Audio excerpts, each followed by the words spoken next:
दोस्तों आज हम डिस्कस करने जा रहे हैं डीएच लॉरेंस का एक इम्पोर्टेंट वर्क द रेनबो। अगर ऑनेस्टली मैं आपको बताऊं तो बहुत ज़्यादा इंटरेस्टिंग नॉवेल नहीं है, जिसमें कई बार हम देखते हैं कि टर्न्स ट्विस्ट और सस्पेंस रहता है तमाम स्टोरीज में। इसमें ऐसा कुछ नहीं है, लेकिन जो क्वेश्चंस आते हैं एग्जाम में वो हमारा कभी इंटरेस्ट नहीं देखते हैं। ये नहीं देखते हैं कि आपको स्टोरी अच्छी लगी या खराब लगी। It's all about literature and it's all about literariness in the work. काफ़ी कॉम्प्लेक्स वर्क है ये, और अगर आपने सन्स एंड लवर्स पढ़ा है तो काफ़ी उसकी स्टोरी इंटरेस्टिंग रहती है। उससे जस्ट अपोजिट है, और टोटल 3 जनरेशन्स की इसमें बात की गई है। और जो टाइटल है इसका, जो आपके सामने लिखा दिख रहा है, द रेनबो, तो ये लास्ट जनरेशन की स्टोरी में दिखाई देता है और सिंबॉलिकल टाइटल है इसका। लेकिन शुरुआत की 2 जनरेशन्स आपको लग सकती हैं कि वो अननेसेसरी हैं, लेकिन स्टोरी के हिसाब से ज़रूरी है और यूपी जीडीसी के सिलेबस में शामिल है, और साथ ही साथ यूजीसी नेट कुछ अदर एग्जाम्स में भी कोई ना कोई क्वेश्चन इससे पूछे जा सकते हैं। तो 3 जनरेशन्स जो हैं, पहली जो जनरेशन इसमें दिखेगी आपको, वो दिखेगी टॉम ब्रैंकविन्स जनरेशन। दूसरी जो जनरेशन दिखेगी आपको, वो विल और एना की बात की गई है इसमें, उस जनरेशन की बात की गई है। थर्ड जो जनरेशन दिखेगी, उसका जो प्रोटेगनिस्ट है वो है अर्सुला। और डीएच लॉरेंस ने इस अर्सुला कैरेक्टर को लेकर के एक और नॉवेल लिखा था, सीक्वल इसी नॉवेल का, जिसका नाम था विमेन इन लव 1920 में। और प्रेजेंट नॉवेल पब्लिश हुआ था ये रेनबो 1915 में। एक्चुअली लॉरेंस ने पहले शुरुआत में इसको टाइटल दिया था द सिस्टर्स, क्योंकि सभी में कोई ना कोई कहानी है, हर एक महिला की कहानी है। 2 बार उन्होंने इसका टाइटल चेंज भी किया। एक बार रखा उसका नाम द वेडिंग रिंग, एंड दूसरी बार में रखा नोहास आर्क। और फाइनली ये 1915 में जब पब्लिश हुआ अपने प्रेजेंट टाइटल के साथ, द रेनबो। काफ़ी कॉम्प्लेक्स वर्क है ये। थीम्स की अगर बात करें तो पहले तो ये वर्क है स्पेशली रिलेशनशिप्स के बारे में है। और वो रिलेशनशिप्स कैसी हैं, आदमी डिफरेंट रोल्स प्ले करता है, जैसे man versus woman, husband versus wife, boyfriend versus girlfriend.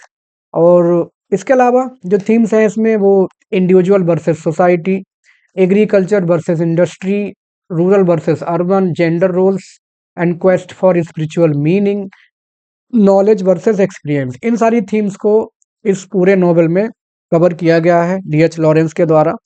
Interesting नहीं लग सकता है, लेकिन अगर आप तैयारी कर रहे हैं तो डेफिनेटली आपको इस देखना पड़ेगा, और ज़रूरी भी है, क्योंकि क्वेश्चन, जैसा कि मैंने अभी बताया, आपके इंटरेस्ट को देख के नहीं पूछे जाएंगे क्वेश्चन, तो बस जो सिलेबस में है उससे पूछे जाएंगे। तो I would suggest you to watch the complete summary of the work.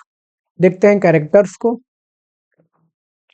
तो जो फर्स्ट जनरेशन है, या जो फर्स्ट पार्ट हम कह सकते हैं, उसमें टॉम ब्रैंकविन जो प्रोटैगनिस्ट है, ये एक फार्मर होता है, और ट्रेडिशनल जो रूरल इंग्लैंड है उसको ये प्रेजेंट करता है। साथ ही साथ जो मैस्कुलिनिटी या जो पुरुषत्व की परिभाषा है ट्रेडिशनल वे में, उसको ये रिप्रेजेंट करता है। और काफ़ी इमोशनल है, इंस्टिंक्टिव है और अर्थी है। काफ़ी उसे प्यार है नेचर से, अपने खेतों से। और इमोशनल स्पिरिचुअल फुलफिलमेंट, जो लीडिया जिससे ये शादी करता है उससे थ्रू इसको काफ़ी कुछ अवेकनिंग देखने को मिलती है, उस through all the events. Lydia लेंस्की, इसका पहला जो सरनेम है वो लेंस्की है, लेकिन बाद में टॉम से शादी करने के बाद ब्रैंकविन हो जाता है। चलिए, ये पोलैंड की होती हैं, इंग्लैंड में आई हुई होती हैं, और विडो हैं। इनका हस्बैंड मर चुका है। साथ ही साथ इनकी एक बेटी भी होती है 4 साल की, जो इनके साथ रहती है। और इंग्लैंड में जो रूरल, कह सकते हैं कि रूरल इन्फ्लुएंस को ये प्रभावित करती है अपने फॉरेन इन्फ्लुएंस से। She is reserved, dignified and spiritually detached. काफ़ी इंट्रोस्पेक्टिव है, और इमोशनल कनेक्शन इनको नहीं हो पाता है टॉम ब्रैंकविन के साथ आफ्टर मैरिज। तो काफ़ी कुछ कॉन्फ्लिक्ट दिखाया गया है। जैसा कि मैंने बताया, she is the symbol of European intellectualism in rural England. जो ग्रामीण इंग्लैंड है वहाँ पर यूरोपियन इंटेलेक्चुअलिज्म का क्या असर होता है, वो इनके कैरेक्टर के थ्रू दिखाया है टीएच लॉरेंस ने। नेक्स्ट कैरेक्टर, जो नेक्स्ट जनरेशन होती है, वो है एना लेंस्की, जो कि शुरुआत में कह सकते हैं कि टॉम ब्रैंकविन की सौतेली बेटी हैं और अपनी माँ के साथ 4 साल की उम्र में आती हैं यहाँ पे इंग्लैंड में। डॉटर ऑफ लीडिया, लीडिया इसलिए लिखा गया है क्योंकि ये इनके एक्स हस्बैंड जो कि एक्सपायर चुके हैं उनसे पैदा हैं ये। She is passionate, rebellious and strong willed. इसके अलावा अपनी डिज़ायर्स को लेकर के बहुत ज़्यादा अनस्टेबल हैं। कभी इनको कुछ अच्छा लगता है, कभी कहीं इनकी भावनाएँ बदल जाती हैं किसी रिलेशनशिप को लेकर के और पर्सपेक्टिव इनके चेंज होते रहते हैं ओवरऑल। तो काफ़ी कुछ डिपेंड करता है इनके उन फैक्टर्स पे। She is very unstable. Maturity इनको मिलती है, परिपक्वता की सीमा पर ये पहुँचती हैं वेरियस स्टेजेस से, वेरियस एक्टिविटीज़ से। और वुमेनहुड, अर्ली वुमेनहुड और फेमिनिज़्म की ये अर्ली कह सकते हैं शुरुआत है इंग्लैंड के उस सोसाइटी में। फेमिनिज़्म की शुरुआत इनके थ्रू की जा सकती है। इनकी जो शादी है वो एक माध्यम बन जाती है sexual, emotional and spiritual conflict को दिखाती है। किसके साथ शादी इनकी होती है? इनकी शादी होती है विलियम से, विलियम ब्रैंकविन से। ये हस्बैंड ऑफ एना और जो कि काफ़ी सेंसुअल होता है, आर्टिस्टिक डेमीनर का होता है और काफ़ी पैशनेट भी है। और अन्ना के साथ फिजिकल यूनियन के लिए बहुत ज़्यादा क्रैव करता है, लेकिन अन्ना जो है वो अपनी स्पिरिचुअलिटी की तरफ या जो भी समझिए बहुत ज़्यादा इनका इमोशन कनेक्शन नहीं बनता है। कभी लड़ाइयाँ होती हैं, कभी फिर से रिकन्सिलिएशन हो जाता है, फिर लड़ाई होती है, फिर से सलाह हो जाती है, सब होता रहता है इनका। एना की जो इंडिपेंडेंस की जो एक ट्रीट मतलब ट्रेट है उसको ये हर्ट होते हैं और चैलेंज करते हैं अपनी अथॉरिटी के द्वारा कि नहीं तुम फ्री नहीं रह सकती या तुम्हें इतना ऐसा नहीं वैसा नहीं करना चाहिए। तमाम इनके कॉन्फ्लिक्ट होते रहते हैं। मैरिज जो रिलेशनशिप डायनामिक्स है उसको रिप्रेजेंट करती है इन दोनों की शादी, विलियम ब्रैंकविन और एना की। अर्सुला ब्रैंकविन ये इनकी बेटी होती है बाद में, थर्ड जनरेशन को रिप्रेजेंट करती है। Daughter of Anna and Will, Will मतलब विलियम का यहाँ पे जो भी हमने कैरेक्टर देखा उनकी नाम विल हम यूज करेंगे अपने नोवेल में। बहुत ज़्यादा आइडियलिस्टिक होती है और क्वेश्चनिंग भी है। अपनी माँ से 4 कदम आगे हैं in the terms of feminism और काफ़ी कुछ फ्रीडम, इंडिपेंडेंस और भी जो ट्रेड्स हैं आजकल जो आजकल देखने को मिलते हैं उन ट्रेड्स को डीएच लॉरेंस ने 1915 में ही दिखा दिया था। आज सोचिए 2025 चल रहा है तो 110 साल पहले। She the central consciousness of the novel, जो टाइटल है द रेनबो वो इसी से संबंधित है। जैसे मान लीजिए आपसे कहा जाए कि घी कैसे बनता है तो आप बोल देंगे कि मक्खन को गर्म करने से, उबाल देने से ऐसे घी बन जाएगा। लेकिन शुरुआत इसको बताई जाएगी कि मक्खन कैसे आया, उससे पहले दूध कैसे आया, कैसे उसको फेंटा गया, कैसे गाय खरीदी गई या भैंस खरीदी गई। तो ओवरऑल जो शुरुआत के 2 जनरेशंस की कहानी है वो आप यही मान के चलिए कि एक तरह से गाय भैंस खरीदने जैसी है घी बनाने को लेकर के। और घी कैसे बना है वो हमें ओवरऑल पूरी प्रक्रिया समझनी पड़ेगी हम जानते हुए भी। तो she rejects submission and transforms herself into a modern woman. अब बात करते हैं इसकी स्टोरी की। तो 1 से 4 चैप्टर मैंने यहाँ कवर अप किए हैं क्योंकि जब आप ऑनलाइन सर्च करेंगे तो ऑनलाइन सोर्सेस में बहुत ज़्यादा देखने को नहीं मिलते हैं, बट यहाँ पर मैंने मैक्सिमम कवर अप किया है और नेसेसरी चीज़ें ही यहाँ पे रखी हैं, बहुत ज़्यादा उलूल-जुलूल चीज़ें नहीं रखी हैं। So let's begin. ब्रैगमीन्स जो हैं मैंने आपको बताया कि ज़मींदार हैं, छोटे ज़मींदार हैं, एक मार्श फॉर्म जगह है वहाँ रहते हैं। छोटा-सा गाँव है, कोज़ैदी पढ़ सकते हैं जो भी इसका नाम होगा, उससे ये वहाँ रहने वाले होते हैं। काफ़ी हार्ड वर्किंग लोग हैं। कौन? ब्रैगमीन्स। नेचर, ज़मीन जायदाद से इनको लगाव है। कुल मिला के ज़मीन से जुड़े हुए लोग हैं। इनकी सोर्स ऑफ इनकम जो है वो सिर्फ़ एग्रीकल्चर है। शुरुआत में तमाम एक्टिविटीज़ लिखी गई हैं ना इसमें, जैसे कैसे गाय का दूध दूहना, कैसे उसको घास डालना, कैसे सब करना। इन सारी चीज़ों को लिखने का कोई मतलब है नहीं, बस समझ लीजिए कि सारी डोमेस्टिक एक्टिविटीज़ को दिखाया गया है। ब्रैंकविन्स के 4 बेटे हैं और 2 बेटियां हैं। उनमें टॉम सबसे छोटा है। टॉम ब्रैंकविन सबसे छोटा है। जब वो 17 साल का होता है तो उस पर सारी रिस्पॉन्सिबिलिटीज़ आ जाती हैं अपने घर परिवार की, क्योंकि उसके पिता को चोट लग चुकी होती है। अब 17 साल की जो उम्र है एडोलसेंस, उसमें काफ़ी कुछ वो टॉर्चर सहता है। मतलब कह सकते हैं कि सेक्सुअल डिज़ायर से परेशान होता है। लगभग हार्मोन्स एक्टिव होते हैं इस उम्र में ज़्यादा, तो उसके साथ भी ये सब होता है। इसमें कुछ नई बात नहीं है। Everyone goes through that stage once in a life. और जब 23 साल का होता है तो उसकी माँ की मृत्यु हो जाती है। माँ की मृत्यु होने के बाद भाई साहब गलत संगति में पड़ जाते हैं और ड्रंकार्ड बन जाते हैं। ड्रंकार्ड बनने के बाद प्रोस्टिट्यूशन में भी जाते हैं, कई बार ब्रोथल में जाते हैं, और जब सेक्सुअल डिज़ायर पूरी हो जाती है तो थोड़ा और भटक जाते हैं। फिर वो चाहते हैं किसी तरह से शादी हो जाए, कोई भी मिल जाए बस शादी हो जाए। धीरे-धीरे 5 साल गुज़र जाते हैं, लेकिन उनको लड़की नहीं मिल पाती है। 28 साल की उम्र में पहुँचने पर उनको एक लड़की मिलती है जो कि विडो है, मतलब पोलैंड की, जिसका नाम है लिडिया लेंस्की। इसको ये देखते हैं, उसके साथ उसकी 4 साल की बेटी भी है जो कि उसके एक्स हस्बैंड से जिसका जन्म हुआ है। अब वो उनके पीछे पड़ जाते हैं, उनको मनाने की कोशिश करने लगते हैं। वो बहुत शुरुआत में इग्नोर करती है क्योंकि एक तो फॉरेनर है, दूसरी गरीब है, और एक विकर है, चर्च के उनके यहाँ वो काम करती है। बहुत इग्नोर करती है, लेकिन टॉम ब्रैंकबिन हार नहीं मानते हैं और लगे रहते हैं उसको मनाने में। धीरे-धीरे मुलाकात होती है कहीं, और काफ़ी दिनों की कॉर्टशिप के बाद एक दिन वो पहुँच जाते हैं विकर के घर में जहाँ पे वो काम कर रही है, और वहाँ जाकर के प्रपोज़ कर देते हैं लिडिया को। लिडिया उसके उसकी मतलब प्रपोज़ करने की जो शैली है, उसमें जो उसमें एनर्जी दिखती है, या उसकी जो तीव्रता है प्रपोज़ल की, उसको देख कर के इम्प्रेस होकर के प्रपोज़ल एक्सेप्ट कर लेती है। अब शादी लगभग तय हो जाती है इन लोगों की। दूसरा जो चैप्टर है, उसमें लिडिया के पास्ट के बारे में बताया गया है कि कैसे उसकी शादी की गई थी, उसके एक्स हस्बैंड जिसका नाम पॉल होता है। अगर एग्ज़ाम में आ जाए तो आप याद रखिएगा, पॉल लेंस्की।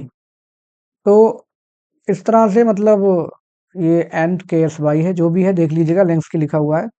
तो इस तरह से उनकी शुरुआत मतलब पास्ट लाइफ की सेकंड चैप्टर में होती है। वो हमें बहुत ज़्यादा इम्पोर्टेंट नहीं लगी, तो हम छोड़ सकते हैं कि कैसे शादी हुई, कैसे एक्सपायर हो गया, 4 साल की बेटी, ये सब बातें हैं। अब वो इंग्लैंड में आई, उसके पास कोई नहीं था हेल्प करने के लिए, तो चर्च में किसी तरह से उसको काम मिल जाता है विकर के यहाँ, हाउस कीपिंग का, और वहीं काम करके हुए वो अपने आप को स्टारवेशन से और अपनी बेटी को भुखमरी से बचाती है।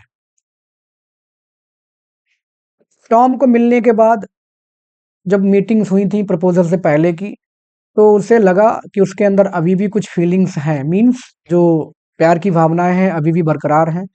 वो चाहती थी कि टॉम से उसकी शादी हो जाए, क्योंकि उसको लगा कि टॉम बाकी लोगों से ज़्यादा उसको समझता है। अंततः दोनों की शादी होती है।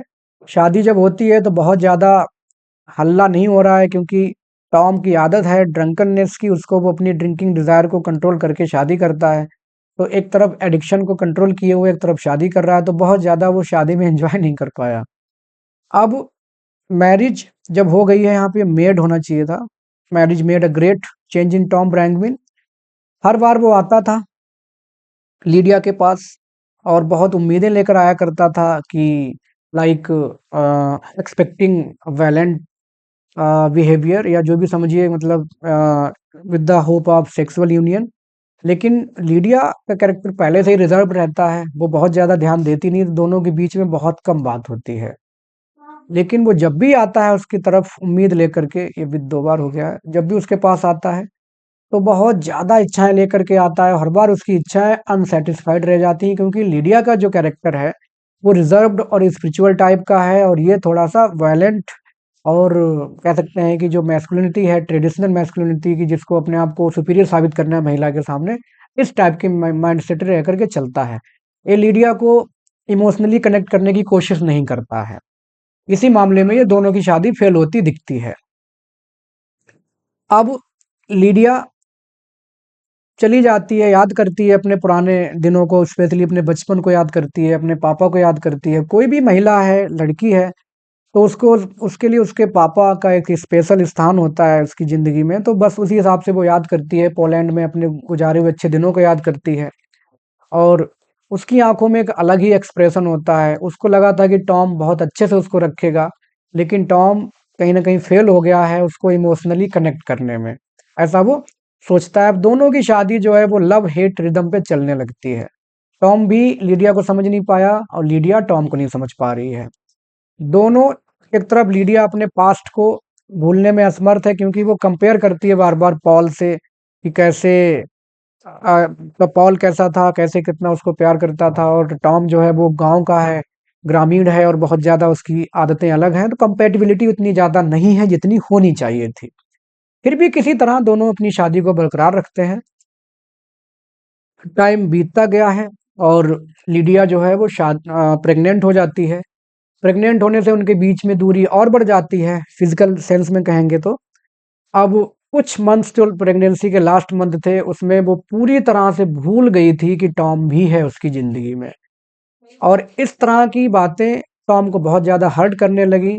और जो एक फॉरेननेस या विदेश के जो एलिमेंट थे उसके कैरेक्टर में लीडिया के, वो टॉम अच्छे से फील करने लगा। वो समझ नहीं पा रही थी इंग्लिश कल्चर, इंग्लिश ट्रेडिशंस, या जो वो चाह रहा था जिस तरह से उसको ढालना लीडिया को अपनी लाइफ में, टॉम वो करने में वो असफल हो गया। मजबूर होकर के उसका ध्यान गया है किसकी तरफ, अपनी सौतेली बेटी एन्ना की तरफ, कि कम से कम वो बच्चे से प्यार करेगा तो बच्चा उसको उतना प्यार लौटाएगा। धीरे धीरे दोनों में प्यार बढ़ गया। एन्ना और टॉम में अच्छी बनने लगी। उसने उसको अपने पिता के तौर पे एक्सेप्ट कर लिया। कि शुरुआत में उसका बिहेवियर थोड़ा सा था अलूफ, अलूफ मतलब इंडिफरेंट, उदासीन टाइप। लेकिन बाद में वो समझ गई कि टॉम उससे बहुत प्यार करता है, तो बाद में उसने, एन्ना ने उसको अपने पिता के तौर पे एक्सेप्ट कर लिया। दोनों के बीच में जो इंटीमेसी थी, ये जो लगाव था, टॉम और एन्ना की बात हो रही है, वो बढ़ता चला गया। मीन्स क्योंकि टॉम समझ गया कि लीडिया अब उसको इतना टाइम नहीं देना चाह रही है, इंडिफरेंट है, तो उसने अपनी बेटी पर ध्यान देना शुरू किया। दोनों में बात अच्छी बनने लगी। और इस तरह जो टॉम की जो लोनलीनेस थी, अकेलापन था, वो धीरे धीरे दूर हो गया। एक दिन लीडिया ने अपना मन खोला, अपने मन की सारी बात टॉम से कही और उससे कहा कि तुम्हें लग रहा है मैं तुम्हें नहीं समझ पा रही हूँ, इवन तुम मुझे नहीं समझ पाए हो, क्योंकि तुमने मेरी हमेशा फीलिंग्स इग्नोर की हैं। You just wanted a physical union, nothing else. और ऐसा है तो तुम चले जाओ किसी और को ढूंढ लो। If you just want that physical act, तो तुम किसी को भी ढूंढ लो, मुझे फर्क नहीं पड़ेगा। क्योंकि तुम मुझसे बहुत उम्मीदें करते हो, ऐसी उम्मीदें जो मैं नहीं करना चाहती। वो ढूंढना चाह रही है कुल मिला के एक इमोशनल कनेक्शन, और टॉम ऐसा करने में विफल हो गया है। कुछ आर्ग्यूमेंट होता है दोनों के बीच में, टॉम को एहसास होता है कि उसने गलतियां की हैं, और धीरे धीरे दोनों के बीच में सुलह हो जाती है। दूसरी तरफ एना जो है वो बड़ी हो रही है, और बड़ी होते होते सबसे पहले उसको कोई इंसान अच्छा लगता है। अच्छा यहाँ पे अच्छे के सेंस में ही है, मतलब वो टीनेजर या प्यार वाली बात नहीं है। वो उसको अच्छा लगता है वेरन एक्सक्रेमेंसी, जो कि पॉलिस एक्साइल है, उसकी माँ का दोस्त है। अब देखिए क्या होता है कि जो इंसान जहाँ पला बड़ा होता है, या जो उसके जीन्स होते हैं, जो उसको अपने माँ बाप से विरासत में मिलते हैं, वही चीज़ें अच्छी लगती हैं। अब इंग्लैंड के लोगों में एना को भी कोई अच्छा नहीं लग रहा है। उसको भी जो अच्छा लगा सबसे पहले, समझदार इंसान लगा, वो भी पोलैंड का ही लगा। क्योंकि उसकी माँ, उसके पिता और बाकी उसकी रूट्स जो हैं वो पोलैंड की ही हैं। खैर जैसे भी हो, जब वो बड़ी हुई तो she was tall and beautiful. और 18 साल की उम्र पे पहुंचने पर उसको एक और मिलता है जिसका नाम है विलियम ब्रैंगविन। ये कज़न है जो कि 20 साल का है। दोनों के बीच में लव एट फर्स्ट साइट वाली बात हो गई। और जैसे ही प्यार होता है तो विलियम ब्रैंगविन लगातार आने लगता है, मास फॉर्म में घूमने लगता है। और ये होता कौन है, कारपेंटर होता है एक्चुअली। विलियम ब्रैंगविन आर्टिस्ट है और कारपेंटरी, अच्छी आर्ट वाली कारपेंटरी करता है। दोनों के बीच में प्यार हो जाता है। अब ये दो जो स्टोरी शुरू होने जा रही है, ये स्टोरी शुरू होने जा रही है सेकेंड जनरेशन की। दोनों एक दूसरे को अपनी दुनिया में, इमेजिनरी वर्ल्ड में खो जाते हैं। विलियम आर्किटेक्चर और आर्ट में बहुत ज़्यादा इंटरेस्टेड था, और इन सब चीज़ों को लेकर के बहुत ज़्यादा पैशनेट भी था। दोनों ने डिसाइड कर लिया शादी कर लेते हैं। अब टॉम जो कि एन्ना का पिता है, सौतेला पिता है, उसने ऑब्जेक्ट किया कि विलियम के पास पैसा नहीं है, तुम्हें कैसे खुश रखेगा, उसके पास कोई सोर्स ऑफ इनकम ऐसा नहीं है सुदृढ़। लेकिन 18 साल की उम्र में, ऊपर से उसने ये भी कहा 18 साल कोई उम्र है तुम्हारी शादी करने की। लेकिन एना को ये बात बुरी लग गई, वो बहुत ज़्यादा नाराज़ हुई। नाराज़ होके उसने यहाँ तक ये भी कह दिया कि you are not my father is dead, तुम मेरे पिता नहीं हो। तो टॉम को बहुत बुरा लगा।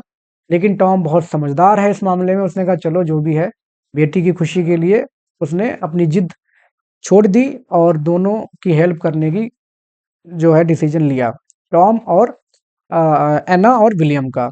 और इस तरह दोनों की शादी फिक्स हो गई। एना और विलियम दोनों बहुत खुश हुए कि चलो कम से कम टॉम या उसके सौतेले पिता मान गए। जो भी उसके हिस्से का शेयर था, तो टॉम ने वो एना को दे दिया। शादी का दिन बहुत अच्छे से था, ब्यूटीफुल और सनी दिन डे था। सारे गेस्ट आए उस मार्स फॉर्म में। एना जब तैयार हुई तो ऐसा लगा कि कोई रानी है।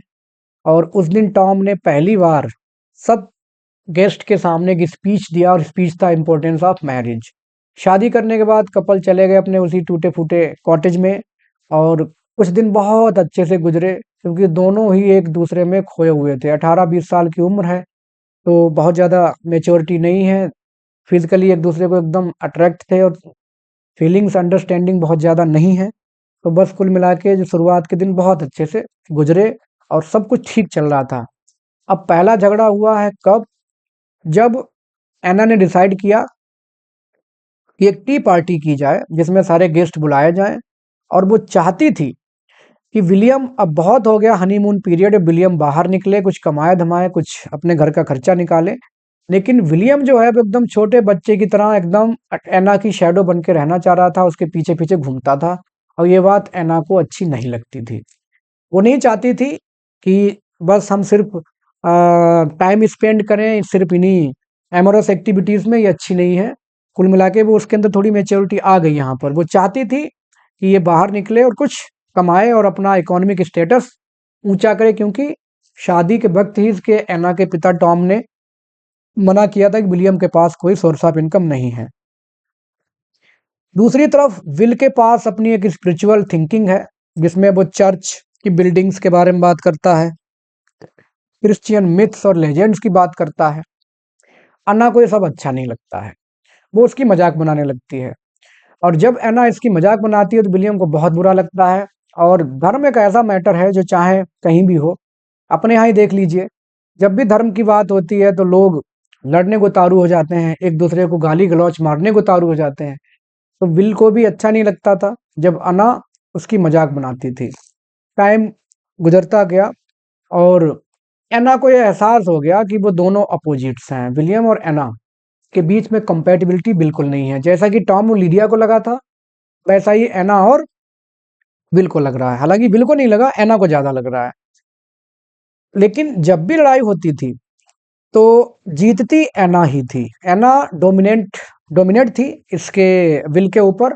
और जो मैंने आपको कैरेक्टर एनालिसिस में बताया कि फेमिनिज्म का प्रतीक थी, तो इसी मामले में वो अपने आप को सही साबित कर देती थी, और सही थी भी कुछ सेंस में, क्योंकि विलियम काम पे ध्यान नहीं दे रहा था। धीरे धीरे एना प्रेग्नेंट हो गई, और साथ ही जब जैसे ही बच्चा उसके पेट में, साइज बच्चे का बढ़ता ही है गर्भावस्था के दौरान, धीरे धीरे first second third month type, उसी तरह से उसका डिससेटिस्फेक्शन भी बढ़ता चला गया। और इधर विल जो सोच रहा है, वो उसको लग रहा है कि जैसे ही बच्चा आएगा तो अना बच्चे में खो जाएगी, बच्चे में खो जाएगी तो वो फिर अकेला हो जाएगा। विल एकदम पैशनेट है, और एना पैशनेट तो थी लेकिन अब उतनी ज्यादा पैशनेट नहीं बची है। एक दिन एना को पता नहीं क्या सूझती है, वो एकदम अपने हेलुसिनेशन या ट्रांस में समझिए, she danced naked in the last months of pregnancy big with big body। चलिए, ये जो नॉवल अब बैन किया गया था, तो ये सीन बहुत ज़्यादा कंट्रोवर्शियल था, जिसमें उन्होंने ये दिखाया कि एना डांसेस नेकेड और विलियम देखता है और जो सब तमाम। तो इस सीन की वजह से नॉवेल को ऑब्ससीनिटी का चार्ज मिला था, इसको बैन किया गया था। विमेन इन लव वो भी बैन किया गया था। तो डी एच लॉरेंस के दोनों नॉवेल बैन किया गए थे। विल ने सोचा कि वो पूरी तरह से खत्म हो गया है, एना अपने आप में ही खोई हुई है, लेकिन फिर भी वो अपना अस्तित्व नहीं सोच पा रहा था एना के बिना कि वो रहे तो रहे कैसे। खैर धीरे धीरे दोनों ने एडजस्ट करने का सोचा, और दोनों के बीच में रिकन्सिलिएशन होने की बात आई। विल ने अपनी जो क्रुएलिटी थी उसको छोड़ने का सोचा, और एना ने अपना जो घमंड था या जो डोमिनेंस था उसको छोड़ने का सोचा, और जो भी अभी तक हुआ उसको माफ करने का सोचा। और इस तरह से दोनों के बीच में रिकन्सिलिएशन, सुलह समझौता हो गया। तो इसमें बहुत ज़्यादा ट्विस्ट टर्न सस्पेंस नहीं है, बस लड़ाई झगड़े हैं, बहुत सारी चीज़ें मेंशन की गई हैं, कब खाना दिया नहीं दिया तमाम बातें, तो वो मैंने यहाँ पर स्किप की हैं। बच्चे का जन्म होता है विद येलो आईज, और उन्होंने उसका नाम रखा अर्सुला। अब अर्सुला जो है ये है protagonist of the third segment, या जो थर्ड जनरेशन है इस नॉवेल की, उसकी प्रोटैगनिस्ट है, और इसी कैरेक्टर को लेकर के डीएच लॉरेंस ने एक और नॉवेल लिखा है जो कि मैं आपको इंट्रो में बता चुका हूँ, विमेन इन लव। बहुत ज़्यादा फ्रेजाइल थी, डेलिकेट थी, और एना को उसको संभालने में काफ़ी मेहनत करनी पड़ी। जब ये 10 मंथ की हुई तो एना फिर से प्रेग्नेंट होती है, और वो बहुत खुश थी कि चलो कम से कम वो परिवार बढ़ा रही है, साथ ही साथ वो विल पर अपना डोमिनेंस किसी तरह रख पा रही थी। तो बहुत खुश है कि सब कुछ उसके हिसाब से होता जा रहा है। विल ने भी अपना एटीट्यूड थोड़ा चेंज किया, लाइफ धीरे-धीरे उनकी सही ट्रैक पर आने लगी।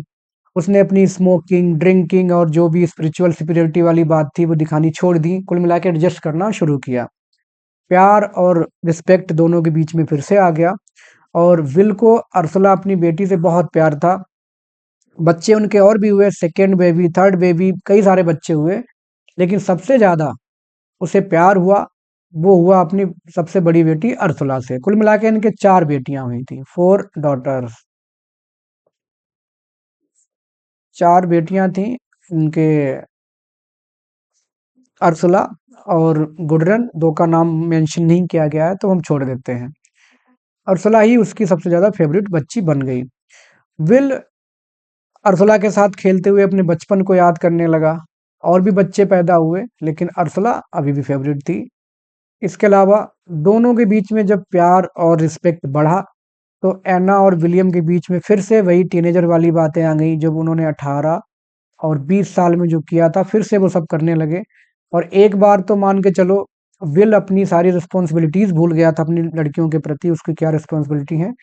लेकिन जब ये सारी चीज़ें, उसको जो जिस चीज़ की कमी थी, मतलब he was very sensual, passionate, तो उसकी जब ये सेंसुअल डिज़ायर्स और पैशंस कंप्लीट हुई, तो कहीं न कहीं उसका पॉजिटिव इफ़ेक्ट भी पड़ा विलियम के ऊपर, और वो अपने आर्ट में, अपने जो उसका प्रोफ़ेशन था उसमें इंटरेस्ट लेने लगा।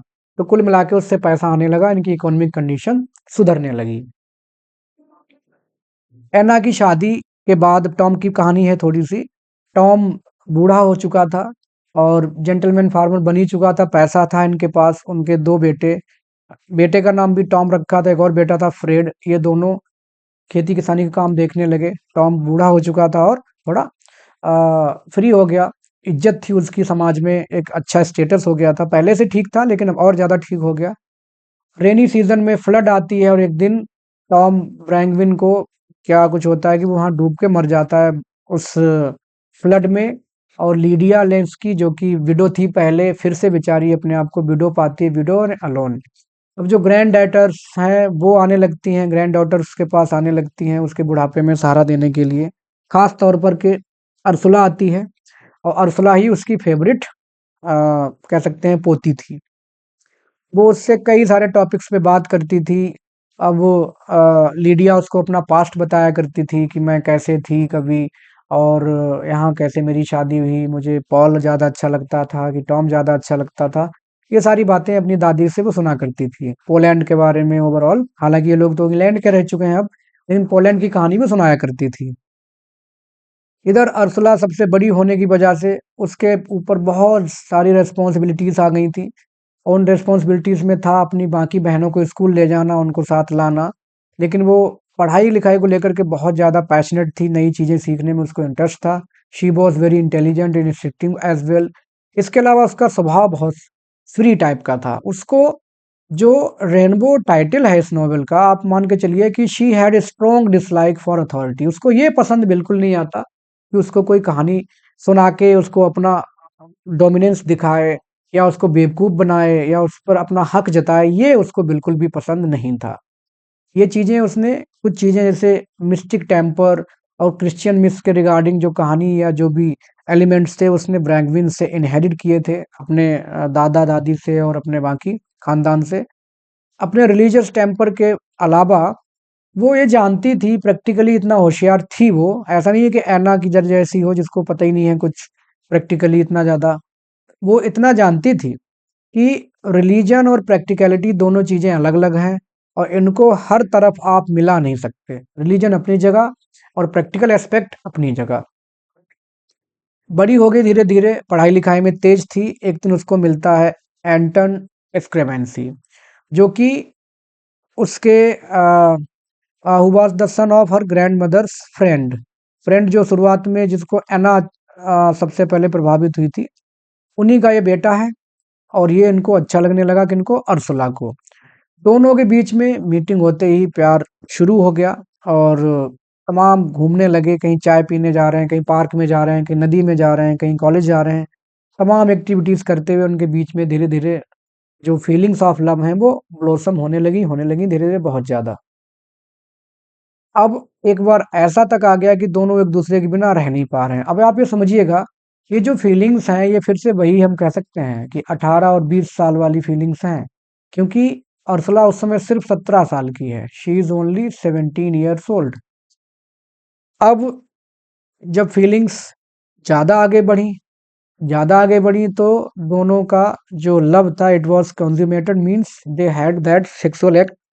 और उसके बाद उर्सुला को एक बार तो लगा कि उसने एक्सक्रेवेंसी के ऊपर जीत हासिल कर ली हो, लेकिन एक्सक्रेवेंसी को लगा जैसे कि वो डिस्ट्रॉय हो गया हो। मीन्स अब क्योंकि इस उम्र में मान लीजिए 17-18 साल की उम्र में ये सब हो रहा है, तो आफ्टर दैट एक्ट वो उस मैच्योरिटी, उस फीलिंग को नहीं महसूस कर पा रहे थे जो कि बाकी आफ्टर मैरिज या एक सैटिस्फैक्शन होना चाहिए था, वो इन दोनों को नहीं हो रहा था। अब उसने उसको अपनी एक स्मॉल रिंग दे दी एज़ गिफ्ट और उसके बाद वो ये 17 साल की है और वो 20 साल का था। तो उसकी जॉब लग गई एक तरह से एक मिलिट्री में और वहाँ से वो बोअर वॉर जो अफ्रीका में हुआ उसमें पार्टिसिपेट करने चला जाता है, एंटन स्क्रेवेंसी। अब बिजी होने की वजह से वो उसको कुछ लिख भी नहीं पा रहा है, कोई लेटर नहीं लिख पा रहा है और उसके लिए वो ऐसा इंसान है जिसके लिए देश या ज़्यादा से ज़्यादा लोगों का भलाई अगर हो जाए तो वो ज़्यादा मैटर करती है अपनी फीलिंग्स से ज़्यादा।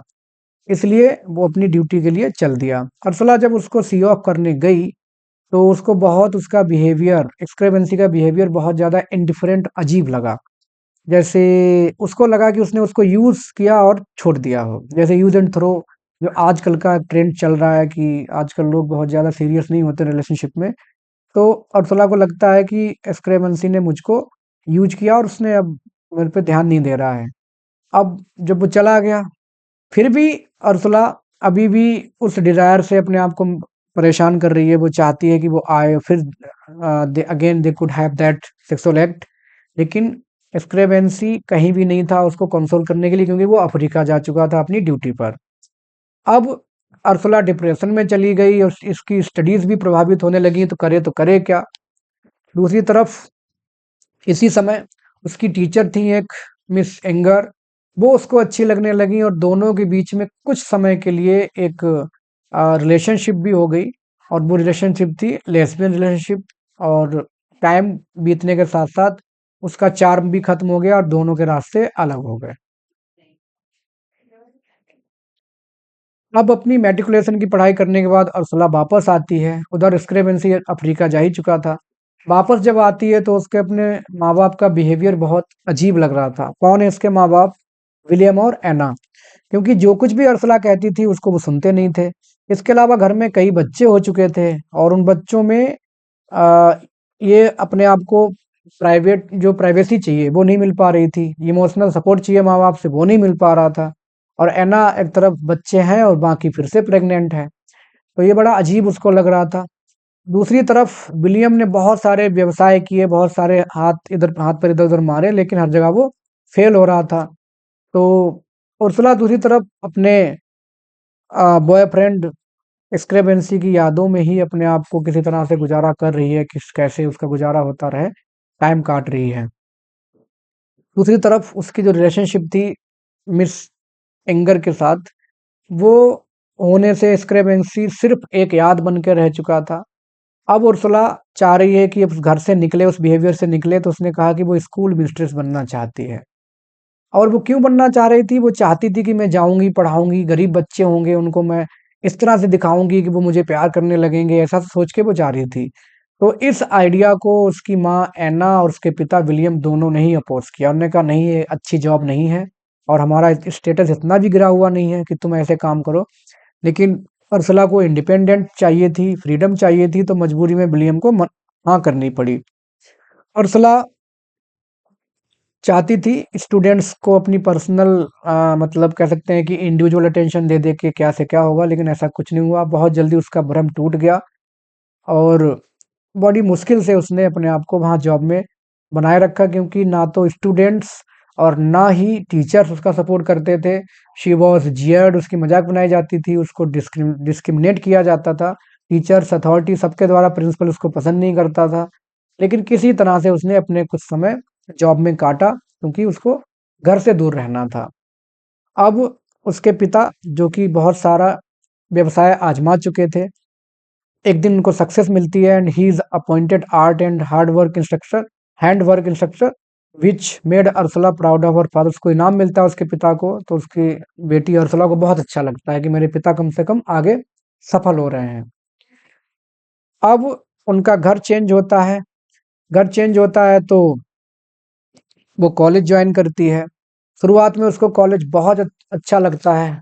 ऐसा लगता है कि टीचर्स ज्ञान के प्रकाश हैं, पूरा भंडार है, सब कुछ है। लेकिन बहुत ही जल्दी वो टीचर्स, कॉलेज सबसे ज़्यादा डिसइल्यूजन्ड हो जाती है। उसका भ्रम फिर से टूट जाता है। उसको लगता है क्या है। कुल मिला के इसका जो कैरेक्टर है अर्सला का, वो बहुत ही ज़्यादा डिसइल्यूजनरी कैरेक्टर है, अनस्टेबल है। वो सोचती है कि पूरी की पूरी लाइफ कंफ्यूजन में है। तभी स्क्रेवेंसी लौट करके आता है अफ्रीका से, उससे मिलने आता है। और मिलने के बाद वो दोनों उसी दुकान पे जाते हैं जहाँ पर कभी वो चाय पीने जाया करते थे। ये यहाँ पे सी एक्स्ट्रा हो गया है, शॉप पर जाते थे। दोनों की मीटिंग इस बार जो हुई थी, इस मीटिंग में इस बार उनमें कॉमनैलिटी नहीं थी। मतलब जिस जो चीज़ दोनों के बीच में कॉमन थी वो मिसिंग थी कहीं न कहीं। जो भी शब्द स्क्रेवेंसी के द्वारा बोला जा रहा था अर्सुला को, वो उसको एलियन लगता था। एक्चुअली स्क्रेवेंसी कहता था कि चलो अब मैं इंडिया जा रहा हूँ, तुम मुझसे शादी करो और हम दोनों चलते हैं, इंडिया चलेंगे। और इस तरह से वो कहता था। दूसरी तरफ स्क्रेवेंसी का जो कैरेक्टर है वो और ज़्यादा स्ट्रोंग हो चुका है। मान के चलिए वो लड़का बन के गया था और आज अब एक पुरुष बन के लौटा है अफ्रीका से। He was confident, cold and silent. और इसी बिहेवियर को देख करके उर्सुला को थोड़ा डर लगने लगा। उसको लगा कि जो मैं चाहती हूँ, एक इमोशनल कनेक्शन, लाइक अपनी दादी की तरह, लीडिया की तरह, कि जो टॉम से चाहती थी, वो नहीं दिख रहा है इसको स्क्रेवेंसी में। अब ये सिर्फ 6 महीने के लिए आया था और 6 महीने बाद इसको जाना है इंडिया में। और अर्सुला का अपना अलग प्लान है। अब एक दिन एक डार्क प्लेस में दोनों घूमने गए और वहां जाकर के इनके बीच में फिर से सेक्सुअल एक्ट होता है, जो कि ये एक्सरेवेंसी चाहता था। और उसके बाद जब ये आए तो दोनों काम एंड हैप्पी थे। लेकिन कुछ ही देर बाद अर्सला की हैप्पीनेस बदल जाती है। उसको लगता है फिर से स्क्रेवेंसी ने उसको यूज कर लिया। हालांकि स्क्रेवेंसी यूज नहीं कर रहा था, वो थोड़ा प्रैक्टिकल है। और वो उसको प्रपोज भी करता है कि चलो शादी कर लेते हैं। लेकिन अर्सला को उसका ये आइडिया समझ नहीं आ रहा था कि शादी करके मुझे इंडिया जाना है। प्लस उसकी स्टडीज भी पूरी नहीं हुई थी, तो उसने रिजेक्ट कर दिया। लेकिन फिर भी दोनों दोस्त की तरह घूमते रहे और सूडो हस्बैंड वाइफ की तरह उनके बीच में जो एक्टिविटी थी वो जारी रही। इंडिया जाने से पहले स्क्रेवेंसी को एक दिन लगा आ, कि मौत होगी किसी की। तो मौत का जो एक सिंबल था या जो भावनाएं थी, वो थी एक्चुअली, उसको लग रहा था कि उर्सुला को वो छोड़ देगा, क्योंकि उसको उसकी ड्यूटी ज़्यादा इम्पोर्टेंट है। अब वो उर्सुला के पास जाता है और उसको प्रपोज करता है कि मान जाओ, और वो मान जाती है, प्रपोजल एक्सेप्ट कर लेती है, शादी फिक्स हो जाती है। फिर से उन लोगों की ज़िंदगी शुरू हो जाती है, वही रोमांस, सेंसुअल एक्टिविटी, सारी चीज़ें खूब अच्छे से एंजॉय करते हैं एक दूसरे को। लेकिन कुछ समय बाद उर्सुला को फिर से लगने लगता है कि शादी नहीं करनी, क्योंकि शादी करने उसको लग रहा था वो स्क्रेवेंसी की गुलाम बन के रह जाएगी, इंडिया जाना पड़ेगा उसको। उसको चाहिए यहाँ पे फ्रीडम, उसका नेचर ही अलग है। स्क्रेवेंसी बहुत बुरा लगता है कि ये क्या, फिर से उसने मना कर दिया है। और कोई बात नहीं, वो चला जाता है इंडिया। और सलाह वापस आती है अपने घर में और अपने सबको बताती है कि उसने एंगेजमेंट तोड़ दी है। अब घर वाले क्या कहेंगे, बच्चा बच्चा भी नहीं रह गया, मतलब 20-21 साल की अब हो ही गई है, तो अपनी डिसीजन ले सकती है। कुल मिला के तो सब परेशान है। अचानक से एक दिन अर्सुला को रियलाइज होता है कि वो प्रेग्नेंट है। अब स्कर बैंक से चला गया इंडिया में और ये प्रेग्नेंट है, उन्हीं यूनियन से जो यूनियंस इनकी चल रही थी। अब उसको लग रहा है कि उसको एक सूली पे बांध दिया गया है और आग से धीरे धीरे उसको जलाया जा रहा है। वो समझ नहीं पा रही कि करे तो करे क्या। वो सोचती है कि मैं स्क्रेवेंसी को लिखूं लेटर कि ऐसा ऐसा है, तुम्हारा बच्चा है। हालांकि वो माने, जरूर मानेगा, क्योंकि वो ईमानदार है, ऐसा नहीं है कि वो भ्रष्ट है। लेकिन यही इसका नेचर ही ऐसा है। फिर ये सोचती है कि ऐसे बोलूंगी तो उसे लगेगा कि मुझसे भीख मांग रही है, ऐसा वैसा तमाम बातें वो सोच रही है। फिर सोचती है मैं चली जाऊंगी इंडिया, उससे शादी कर लूंगी। लेकिन समझ नहीं आ रहा तो करे क्या। एक दिन फिर उसको लगता है कि सारी की सारी गलती मेरी ही थी, मुझे इस पे इतना छूट नहीं देनी चाहिए थी, वो मुझे इस्तेमाल कर पाता। हालाँकि उसने इस्तेमाल नहीं किया था और तमाम बातें उसके मन में आ रही हैं। एक दिन वो बैठी होती है, बारिश हुई है, अपने हैलुसिनेशन में वो घर से बाहर निकलती है। ऐसा लगता है कि एक घोड़ा आ गया है, हॉर्स उसके पीछे-पीछे वो घूम रही है बारिश में, और अचानक से एक पेड़ पे चढ़ती है या एक पहाड़ी पे चढ़ती है, वहाँ से वो गिर जाती है हैलुसिनेशन में, और गिरती वो रियल में है। कहीं जा रही होती है, रियल में गिर जाती है।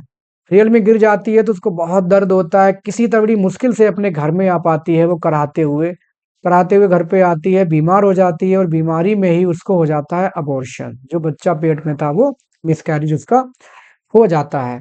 लेकिन जब मिसकैरेज हो जाता है, उसको जब होश आता है, उसको लगता है कि कम से कम ये ठीक ही था, क्योंकि ये बोझ था उसको उसके ऊपर डिस्क्रिपेंसी का। अब वो हट गया, now she can be truly free. Feminism की अलग ही परिभाषा डीएच लॉरेंस ने यहाँ पे दिखाई है, और आजकल बहुत सी महिलाएं बोझ ही समझती हैं परिवार को आगे बढ़ाने में। उनको लगता है कि अगर हम ऐसा करेंगे तो हम गुलाम बन जाएंगे किसी के, या जो भी है तमाम बातें बॉलीवुड या फिल्मों की नकल की जा रही है। अब डिस्क्रिपेंसी को उसने भुला दिया पूरी तरह से। It was just thing of past. जब वो ठीक हो रही होती है अपने उस अबॉर्शन के बाद, तो एक दिन बारिश में उसको रेनबो दिखाई देता है आसमान में, और उस रेनबो से ही उसको समझ में आता है कि yes, this is the symbol of bright and promised future. अब वो अपनी एक इंडिपेंडेंट आइडेंटिटी बनाएगी, एक उसका इंडिपेंडेंट एग्जिस्टेंस होगा, और रेनबो को वो उम्मीद के तौर पे लेती है, just hope of regeneration from the dead and corrupt world. और इसी तरह से जो लास्ट में जो रेनबो टाइटल है, वो लास्ट में अर्सला के तौर पे इस्तेमाल किया गया, उसके सिंबल उसके रीजनरेशन या होप या प्रोमिस्ड फ्यूचर के लिए दिखाया गया है। तो दोस्तों, ये थी इस नॉवेल की समरी। I tried my best to keep it simple and effective. I hope you would like video. Thanks for watching.